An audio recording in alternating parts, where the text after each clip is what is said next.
Welcome to the channel. So today I wanted to give a quick summary or synopsis of perimenopause. So on social media, there is lots of information about menopause, and I feel like there's some disjointed information about perimenopause. So menopause, they're talking a lot about, and it's basically that and a lot of estrogen. So they talk about estrogen and they talk about menopause. And I hear information about perimenopause, but I don't ever feel like there's a clear definition of perimenopause, what it is, and then what menopause is and what those different hormones are. So, perimenopause is a transition phase in a woman's life, and every woman goes through it. It's approximately 10 years. Of course, there's a range. And I tell our patients between like 40 and 55. And so that's obviously larger than the 10 years. And so it gives them a wide range. Can happen earlier just with life stresses. Sometimes pregnancies will throw them into a perimenopause. What that means is perimenopause is a transition phase and your hormones are all over the place. And then transition during that phase and you hit menopause. And menopause is when your estrogen stops, your ovaries stop producing estrogen. And so that is not a transition. That once you enter menopause, you're in menopause and you're never going back. You're in menopause for the rest of your life. But perimenopause is that phase before menopause where your hormones are all over the place. And if we think about when we're an adolescent female and we're just getting ready to start our period, our hormones are all over the place too.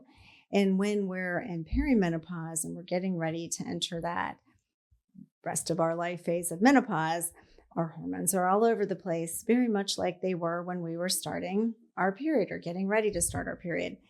The difference in my mind is that our parents were realizing we weren't acting normally when we were a teenager and getting ready to start our period. And when we're in perimenopause and not acting normally, it's us that are noticing that. Maybe some people around us, but definitely us. And why is that happening? It's because our hormones are changing and then we're getting symptoms related to those hormonal changes. And what I don't hear enough about are the hormones that are really specifically changing in perimenopause. So we have progesterone that is dropping in perimenopause and testosterone. Those are the first two hormones that we see in practice that are dropping in women. So when you have a progesterone drop, that's your feel-good hormone. So primarily you're going to be looking at mood and sleep being affected. So you tend to have a shorter fuse. You're getting upset over things that you normally wouldn't get upset over. You know, your children are doing what they normally would do, but now all of a sudden, like you are really worked up and angry over it. And that's progesterone. And then you tend to not sleep very well, whether it's fall asleep or stay asleep. Your sleep issues are there, and you can have night sweats and hot flashes. And just the fact that you have a hot flash doesn't mean it's estrogen because it's perimenopause. It can be progesterone. So that's some of the stuff that happens. Testosterone can drop then too. That's a little less talked about. And that's why I say it's disjointed information that I'm hearing. But with testosterone, we start to get some brain fog. We get low libido, body composition changes, weight gain. And so those are all the things that happen when that testosterone starts to drop. And then estrogen doesn't drop during perimenopause, but it is all over the place. Sometimes looks a little bit more dominant because it is no longer being balanced directly by progesterone, which is low. And so basically you can have excessive bleeding. If you have an estrogen increase, you also can potentially have some water retention, weight gain, moodiness. So those things that are happening prior to us starting our period or when we're in our premenstrual period, that estrogen dominance can happen and cause the same thing in perimenopause. So during perimenopause, when the progesterone drops, the testosterone drops, you will have a lot of women that have excessive bleeding. You're lucky if you're one of them that doesn't. But if you have excessive bleeding, sometimes you end up with an ablation or a hysterectomy. So that's that perimenopause stage.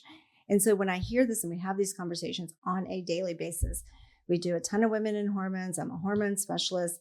And there isn't a question or an issue that we haven't run into with a woman related to hormones and perimenopause or menopause. But it happens frequently that they've already had a hysterectomy or ablation. And that's because the estrogen is dividing that uterine tissue. It's getting thicker. You have excessive bleeding. It's not being balanced by progesterone.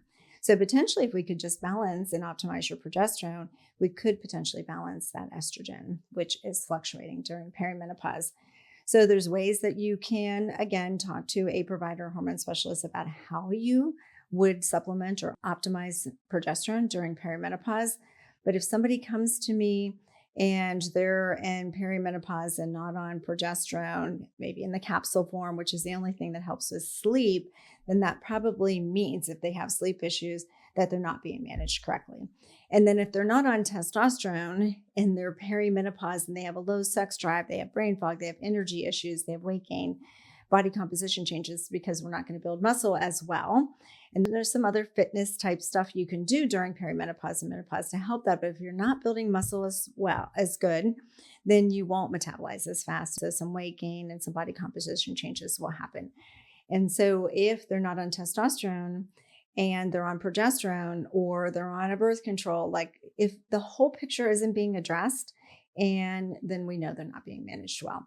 And so basically that's perimenopause in a nutshell, that it is a fluctuation of hormones, primarily estrogen going up and down all over the place, potentially progesterone too, but usually progesterone is dropping and your mood and sleep is affected, and your testosterone is dropping in your brain fog, your energy, your weight gain, your body composition changes, your libido, all of those can tank. And so basically optimizing those in perimenopause can help put that estrogen back into balance as well. And you don't need estrogen until you actually transition into menopause. And once you transition into menopause, you're there for the rest of duration of your life. So the other thing that I wanted to add, which I think is hugely important, and it's a stat on menopause in general, is that there are 300 million people in the US. That's our population. And a little over half of that is women. So 150 million approximately. And 75 million, or half of those women, are either in perimenopause, menopause, or postmenopause. So that's a huge proportion of our population. And we have done them a disservice over time by not educating medical providers or patients on perimenopause and menopause and what we can do to help symptom control during those phases, transition or menopause, or how to prevent diseases with hormone optimization. So again, 6,000 women a day enter menopause, and 75 million women in the US, half of our population, is either in perimenopause, menopause, or postmenopausal. And so hopefully that makes sense. And it's a significant proportion of us women, and we need to be better educated, but we need a comprehensive approach. So I would love to hear some comments on what you've experienced. Have you approached your doctor? What are you on? What's helped? And again, I'm willing to deep dive into anything wellness or sexual wellness.